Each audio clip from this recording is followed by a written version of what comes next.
Hot and Cold Blood. A short story by F. Scott Fitzgerald. One day when the young Mathers had been married for about a year, Jaqueline walked into the rooms of the hardware brokerage which her husband carried on with more than average success. At the open door of the inner office, she stopped and said, "Oh, excuse me." She had interrupted an apparently trivial yet somehow intriguing scene. A young man named Bronson, whom she knew slightly, was standing with her husband. The latter had risen from his desk. Bronson seized her husband's hand and shook it earnestly, something more than earnestly. When they heard Jaqueline step in the doorway, both men turned, and Jaqueline saw that Bronson's eyes were red. A moment later he came out, passing her with a somewhat embarrassed, "How do you do?"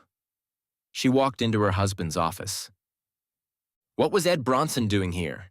she demanded curiously, and at once. Jim Mathers smiled at her, half shutting his gray eyes, and drew her quietly to a sitting position on his desk. "He just dropped in for a minute," he answered easily. "How's everything at home?" "All right." She looked at him with curiosity. "What did he want?" she insisted. "Oh, he just wanted to see me about something." "What?" "Oh, just something, business." Why were his eyes red? Were they? He looked at her innocently, and then suddenly they both began to laugh. Jaqueline rose and walked around the desk and plumped down into his swivel chair. "You might as well tell me," she announced cheerfully, "because I'm going to stay right here till you do." "Well," he hesitated, frowning. "He wanted me to do him a little favor." Then Jaqueline understood, or rather her mind leaped half accidentally to the truth. "Oh." Her voice tightened a little. "You've been lending him some money." "Only a little." "How much?" "Only 300. "Only 300. The voice was of the texture of Bessemer cooled. "How much do we spend a month, Jim?" Why, about 500 or 600, I guess." He shifted uneasily. "Listen, Jack, Bronson'll pay that back. He's in a little trouble. He's made a mistake about a girl out in Woodmere. And he knows you're famous for being an easy mark, so he comes to you," interrupted Jaqueline. "No." He denied this formally. "Don't you suppose I could use that $300? She demanded. "How about that trip to New York we couldn't afford last November?" The lingering smile faded from Mather's face. He went over and shut the door to the outer office. "Listen, Jack," he began. "You don't understand this. Bronson's one of the men I eat lunch with almost every day. We used to play together when we were kids. We went to school together. Don't you see that I'm just the person he'd be right to come to in trouble? And that's just why I couldn't refuse." Jaqueline gave her shoulders a twist as if to shake off this reasoning. "Well," she answered decidedly, "all I know is that he's no good. He's always lit, and if he doesn't choose to work, he has no business living off the work you do." They were sitting now on either side of the desk, each having adopted the attitude of one talking to a child. They began their sentences with "listen," and their faces wore expressions of rather tried patience. "If you can't understand, I can't tell you," Mather concluded, at the end of 15 minutes, on what was, for him, an irritated key. Such obligations do happen to exist sometimes among men, and they have to be met. It's more complicated than just refusing to lend money, especially in a business like mine where so much depends on the goodwill of men downtown. Mather was putting on his coat as he said this. He was going home with her on the streetcar to lunch. They were between automobiles. They had sold their old one and were going to get a new one in the spring. Now the streetcar, on this particular day, was distinctly unfortunate. The argument in the office might have been forgotten under other circumstances, but what followed irritated the scratch until it became a serious temperamental infection. They found a seat near the front of the car. It was late February, and an eager, unpunctilious sun was turning the scrawny street snow into dirty, cheerful rivulets that echoed in the gutters. Because of this, the car was less full than usual. There was no one standing. The motorman had even opened his window, and a yellow breeze was blowing the late breath of winter from the car. It occurred pleasurably to Jaqueline that her husband sitting beside her was handsome and kind above other men. It was silly to try to change him. Perhaps Bronson might return the money after all. And anyhow, $300 wasn't a fortune. Of course he had no business doing it. But then... Her musings were interrupted as an eddy of passengers pushed up the aisle. Jaqueline wished they'd put their hands over their mouths when they coughed, and she hoped that Jim would get a new machine pretty soon. You couldn't tell what disease you'd run into in these trolleys. She turned to Jim to discuss the subject. But Jim had stood up and was offering his seat to a woman who had been standing beside him in the aisle. The woman, without so much as a grunt, sat down. Jaqueline frowned. The woman was about 50 and enormous. When she first sat down, she was content merely to fill the unoccupied part of the seat, but after a moment she began to expand and to spread her great rolls of fat over a larger and larger area until the process took on the aspect of violent trespassing. When the car rocked in Jaqueline's direction, the woman slid with it. But when it rocked back, she managed by some exercise of ingenuity to dig in and hold the ground won. Jaqueline caught her husband's eye. He was swaying on a strap, and in an angry glance conveyed to him her entire disapproval of his action. He apologized mutely and became urgently engrossed in a row of car cards. The fat woman moved once more against Jaqueline. She was now practically overlapping her. Then she turned puffy, disagreeable eyes full on Mrs. James Mather and coughed rousingly in her face.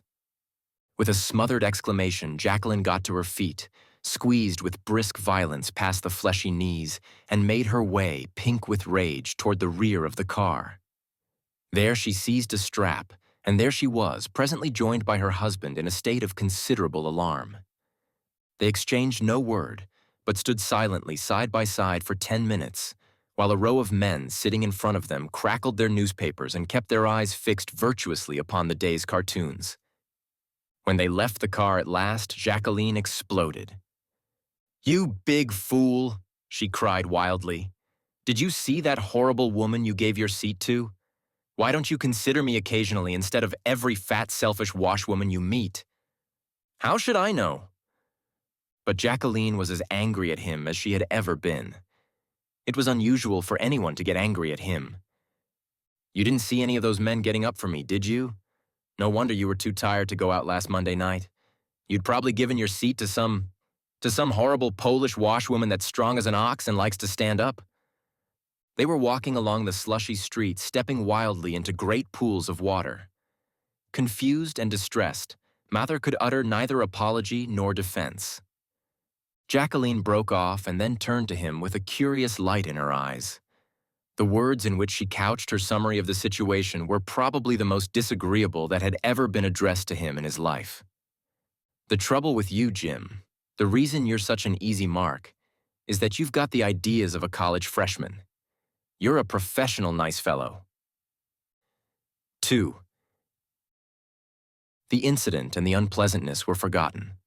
Mather's vast good nature had smoothed over the roughness within an hour. References to it fell with a dying cadence throughout several days, then ceased and tumbled into the limbo of oblivion. I say limbo, for oblivion is, unfortunately, never quite oblivious. The subject was drowned out by the fact that Jaqueline, with her customary spirit and coolness, began the long, arduous, uphill business of bearing a child. Her natural traits and prejudices became intensified, and she was less inclined to let things pass. It was April now, and as yet they had not bought a car. Mather had discovered that he was saving practically nothing, and that in another half-year he would have a family on his hands. It worried him. A wrinkle, small, tentative, undisturbing, appeared for the first time as a shadow around his honest, friendly eyes. He worked far into the spring twilight now, and frequently brought home with him the overflow from his office day. The new car would have to be postponed for a while. April afternoon, and all the city shopping on Washington Street. Jaqueline walked slowly past the shops, brooding without fear or depression on the shape into which her life was now being arbitrarily forced. Dry summer dust was in the wind. The sun bounded cheerily from the plate glass windows and made radiant gasoline rainbows where automobile drippings had formed pools on the street. Jaqueline stopped. Not 6 feet from her, a bright new sport roadster was parked at the curb. Beside it stood 2 men in conversation, and at the moment when she identified one of them as young Bronson, she heard him say to the other in a casual tone, "What do you think of it? Just got it this morning." Jaqueline turned abruptly and walked with quick tapping steps to her husband's office. With her usual curt nod to the stenographer, she strode by her to the inner room. Mather looked up from his desk in surprise at her brusque entry. "Jim," she began breathlessly, "did Bronson ever pay you that $300?" "Why, no," he answered hesitantly. "Not yet. He was in here last week and he explained that he was a little bit hard up." Her eyes gleamed with angry triumph. "Oh, he did?" she snapped. "Well, he's just bought a new sport roadster that must have cost anyhow $2,500. He shook his head, unbelieving. "I saw it," she insisted. "I heard him say he'd just bought it." "He told me he was hard up," repeated Mather helplessly. Jaqueline audibly gave up by heaving a profound noise, a sort of groanish sigh. "He was using you. He knew you were easy and he was using you. Can't you see? He wanted you to buy him the car and you did." She laughed bitterly. "He's probably roaring his sides out to think how easily he worked you." "Oh, no," protested Mather with a shocked expression. "You must have mistaken somebody for him." "We walk, and he rides on our money," she interrupted excitedly. "Oh, it's rich. It's rich. If it wasn't so maddening, it'd be just absurd. Look here." Her voice grew sharper, more restrained. There was a touch of contempt in it now. "You spend half your time doing things for people who don't give a damn about you or what becomes of you. You give up your seat on the streetcar to hogs and come home too dead tired to even move. You're on all sorts of committees that take at least an hour a day out of your business, and you don't get a cent out of them. You're eternally being used. I won't stand it. I thought I married a man, not a professional Samaritan who's going to fetch and carry for the world." As she finished her invective, Jaqueline reeled suddenly and sank into a chair, nervously exhausted. "Just at this time," she went on brokenly, "I need you.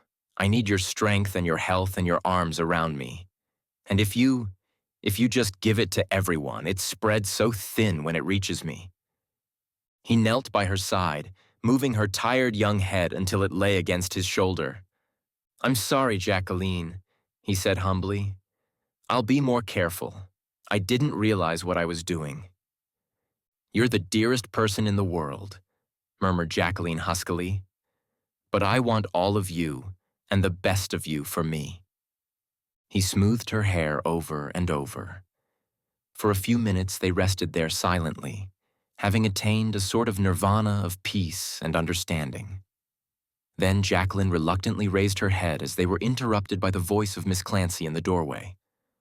"Oh, I beg your pardon. What is it?"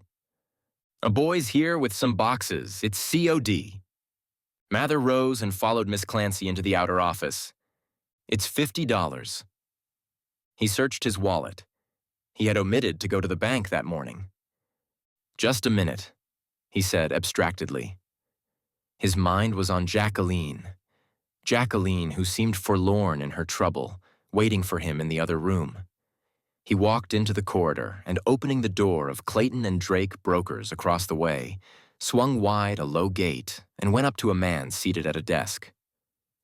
"Morning, Fred," said Mather. Drake, a little man of 30 with pince-nez and bald head, rose and shook hands. "Morning, Jim. What can I do for you?" "Why, a boy's in my office with some stuff COD and I haven't a cent? Can you let me have 50 till this afternoon?" Drake looked closely at Mather. Then slowly and startlingly, he shook his head, not up and down, but from side to side. "Sorry, Jim," he answered stiffly. "I've made a rule never to make a personal loan to anybody on any conditions. I've seen it break up too many friendships." "What?" Mather had come out of his abstraction now, and the monosyllable held an undisguised quality of shock. Then his natural tact acted automatically, springing to his aid and dictating his words, though his brain was suddenly numb. His immediate instinct was to put Drake at ease in his refusal. "Oh, I see." He nodded his head as if in full agreement, as if he himself had often considered adopting just such a rule. "Oh, I see how you feel. Well, I wouldn't have you break a rule like that for anything. It's probably a good thing." They talked for a minute longer. Drake justified his position easily. He had evidently rehearsed the part a great deal. He treated Mather to an exquisitely frank smile. Mather went politely back to his office, leaving Drake under the impression that the latter was the most tactful man in the city. Mather knew how to leave people with that impression. But when he entered his own office and saw his wife staring dismally out the window into the sunshine, he clenched his hands and his mouth moved in an unfamiliar shape. "All right, Jack," he said slowly. "I guess you're right about most things, and I'm wrong as hell." 3. During the next 3 months, Mather thought back through many years. He had had an unusually happy life.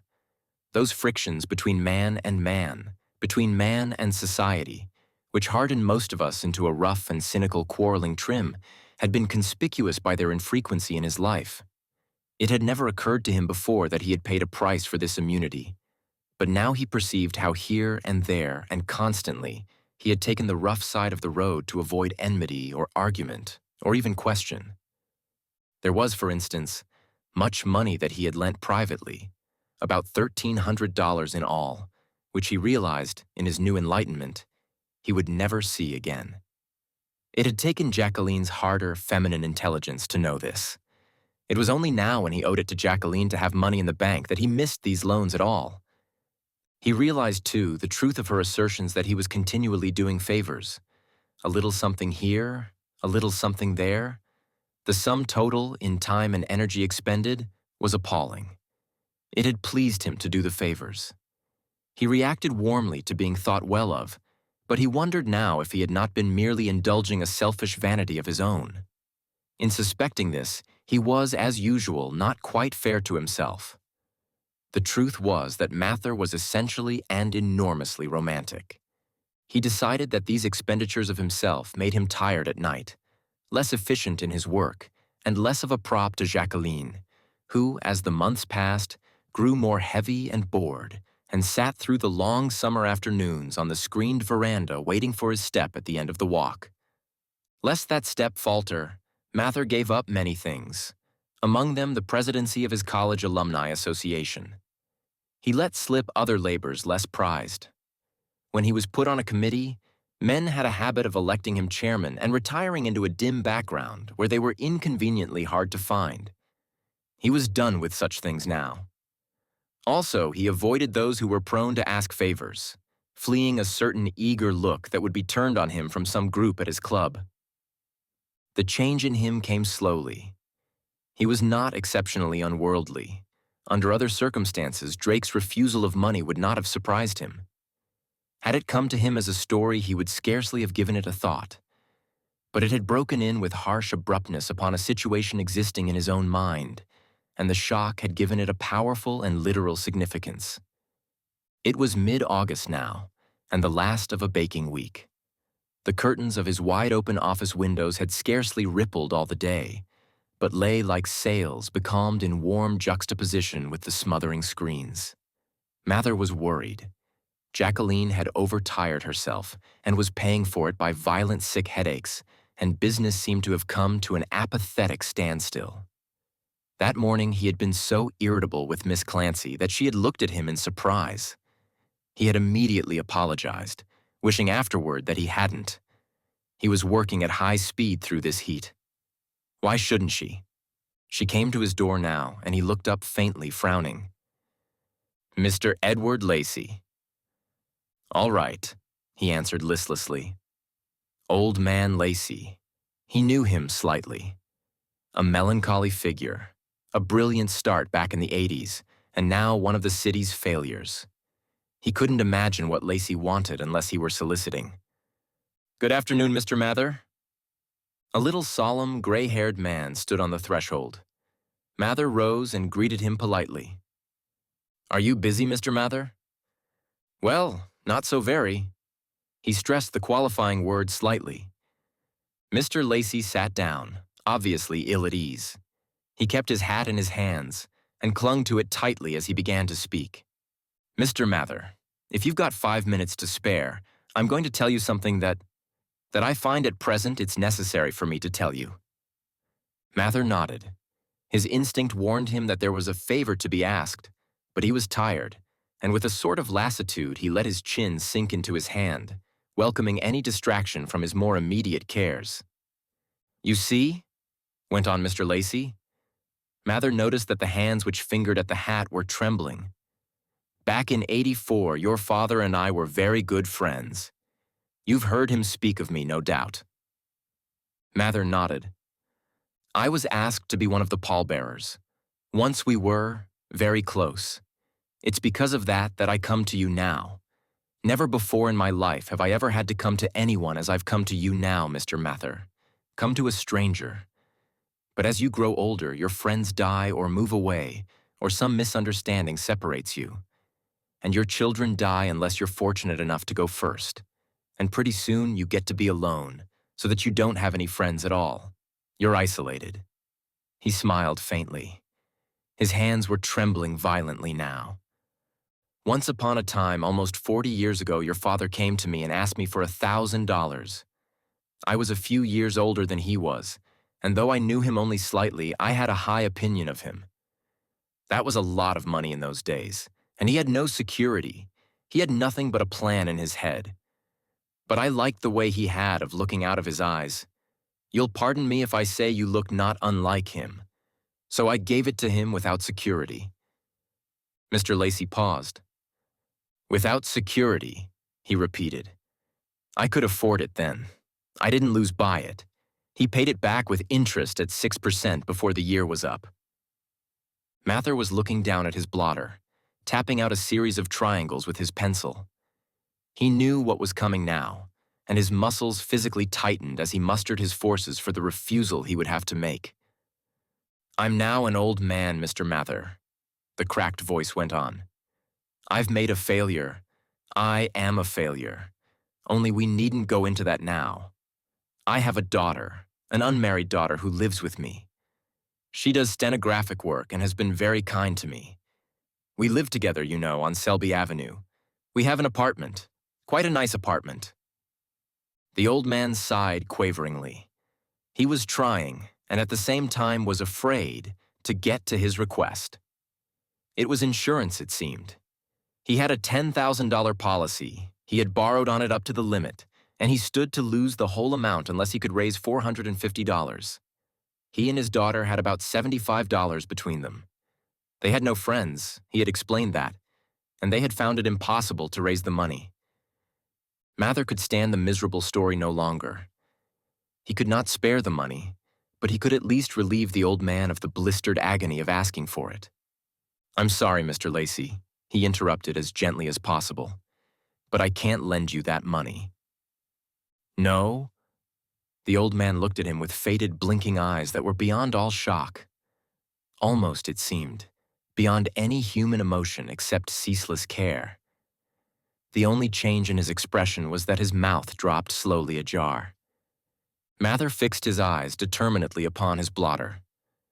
"We're going to have a baby in a few months, and I've been saving for that. It wouldn't be fair to my wife to take anything from her, or the child, right now." His voice sank to a sort of mumble. He found himself saying platitudinously that business was bad, saying it with revolting facility. Mr. Lacy made no argument. He rose without visible signs of disappointment. Only his hands were still trembling, and they worried Mather. The old man was apologetic. He was sorry to have bothered him at a time like this. Perhaps something would turn up. He had thought that if Mr. Mather did happen to have a good deal extra, why, he might be the person to go to because he was the son of an old friend. As he left the office, he had trouble opening the outer door. Miss Clancy helped him. He went shabbily and unhappily down the corridor with his faded eyes blinking and his mouth still faintly ajar. Jim Mather stood by his desk and put his hand over his face and shivered suddenly as if he were cold. But the 5 o'clock air outside was hot as a tropic noon. 4.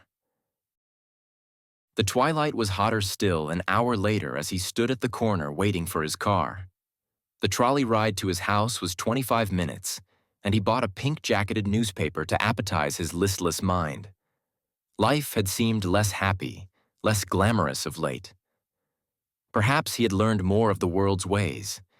Perhaps its glamour was evaporating little by little with the hurried years. Nothing like this afternoon, for instance, had ever happened to him before. He could not dismiss the old man from his mind. He pictured him plodding home in the weary heat, on foot probably to save car fare, opening the door of a hot little flat and confessing to his daughter that the son of his friend had not been able to help him out. All evening they would plan helplessly until they said goodnight to each other, father and daughter, isolated by chance in this world, and went to lie awake with a pathetic loneliness in their 2 beds. Mather's streetcar came along, and he found a seat near the front, next to an old lady who looked at him grudgingly as she moved over. At the next block, a crowd of girls from the department store district flowed up the aisle, and Mather unfolded his paper. Of late, he had not indulged his habit of giving up his seat. Jaqueline was right. The average young girl was able to stand as well as he was. Giving up his seat was silly, a mere gesture. Nowadays, not one woman in a dozen even bothered to thank him. It was stifling hot in the car, and he wiped the heavy damp from his forehead. The aisle was thickly packed now, and a woman standing beside his seat was thrown momentarily against his shoulder as the car turned a corner. Mather took a long breath of the hot, foul air, which persistently refused to circulate, and tried to center his mind on a cartoon at the top of the sporting page. "Move for'ard in a car, please." The conductor's voice pierced the opaque column of humanity with raucous irritation. "Plenty of room for'ard." The crowd made a feeble attempt to shove forward, but the unfortunate fact that there was no space into which to move precluded any marked success. The car turned another corner, and again the woman next to Mather swayed against his shoulder. Ordinarily, he would have given up his seat if only to avoid this reminder that she was there. It made him feel unpleasantly cold-blooded, and the car was horrible. Horrible. They ought to put more of them on the line these sweltering days. For the 5th time, he looked at the pictures in the comic strip. There was a beggar in the second picture, and the wavering image of Mr. Lacy persistently inserted itself in the beggar's place. God, suppose the old man really did starve to death. Suppose he threw himself into the river. Once, thought Mather, he helped my father. Perhaps if he hadn't, my own life would have been different than it has been. But Lacy could afford it then, and I can't.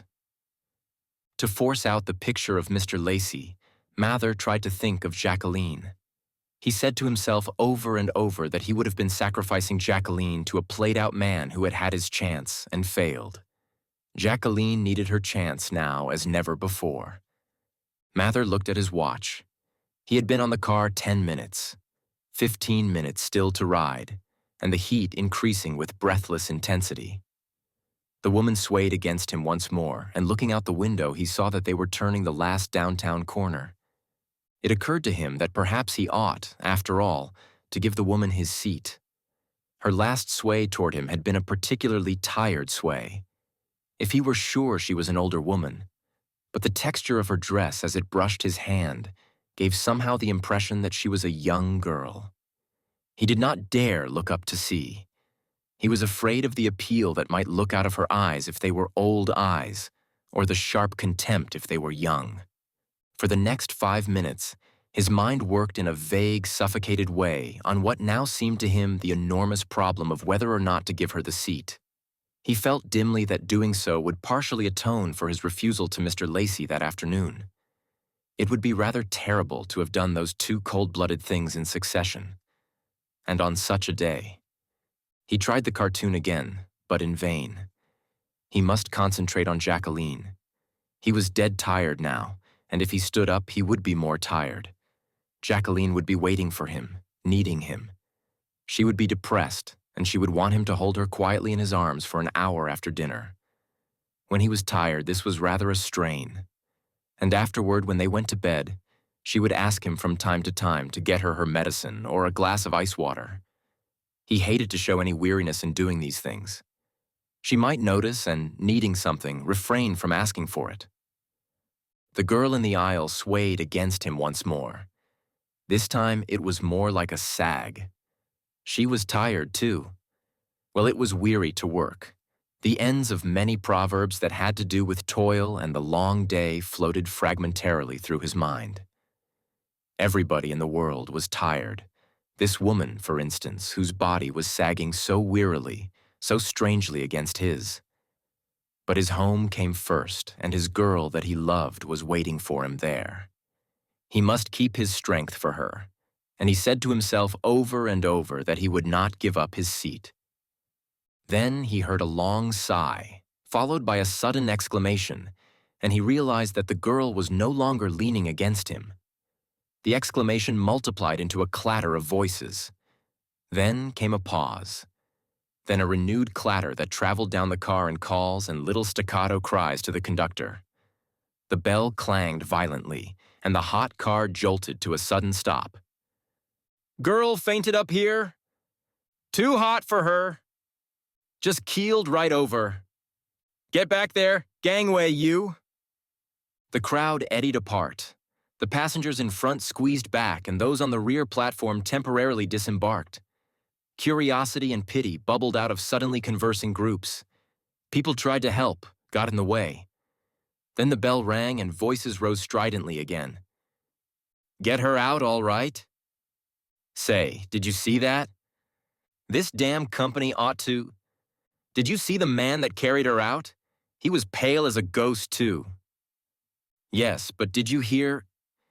"What?" "That fella, that pale fella that carried her out. He was sitting beside her. He says she's his wife." The house was quiet. A breeze pressed back the dark vine leaves of the veranda, letting in thin yellow rods of moonlight on the wicker chairs. Jaqueline rested placidly on the long settee with her head in his arms. After a while, she stirred lazily. Her hand reaching up patted his cheek. "I think I'll go to bed now. I'm so tired. Will you help me up?" He lifted her and then laid her back among the pillows. "I'll be with you in a minute," he said gently. "Can you wait for just a minute?" He passed into the lighted living room, and she heard him thumbing the pages of a telephone directory. Then she listened as he called a number. "Hello, is Mr. Lacy there? Why, yes, it is pretty important, if he hasn't gone to sleep." A pause. Jaqueline could hear restless sparrows splattering through the leaves of the magnolia over the way. Then her husband at the telephone. "Is this Mr. Lacy? Oh, this is Mather. Why, in regard to that matter we talked about this afternoon, I think I'll be able to fix that up after all." He raised his voice a little as though someone at the other end found it difficult to hear. "James Mather's son," I said. "About that little matter this afternoon.